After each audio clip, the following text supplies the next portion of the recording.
കാടിനെ കെട്ടുകെട്ട പറപ്പിച്ച ഗജേന്ദ്രൻ, അവൻ്റെ കൂടെ കുറേ കൂട്ടാനകള്. സിംഹത്തിന് പോലും പേടിയായിരുന്നു ആനെ.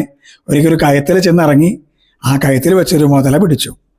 ബന്ധുക്കളും സുഹൃത്തുക്കളൊക്കെ സഹായിക്കാൻ കൂടി, പക്ഷേ രക്ഷിക്കാനാവില്ല എന്ന് കണ്ടപ്പോൾ എല്ലാവരും പിരിഞ്ഞു.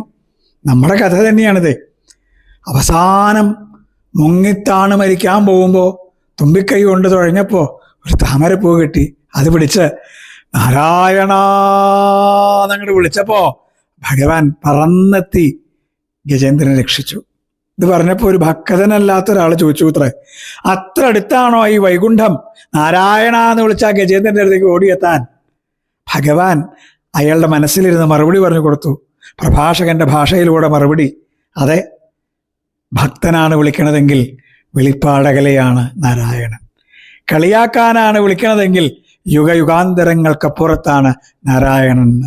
ഭഗവാന്റെ വെളിപ്പാടകലയിലേക്ക്, ഭഗവാന്റെ തൊട്ടടുത്തേക്ക് നമുക്ക് നീങ്ങാൻ കഴിയണം പരമഭക്തിയിലൂടെ. കൃഷ്ണ ഗുരുവായൂരപ്പ.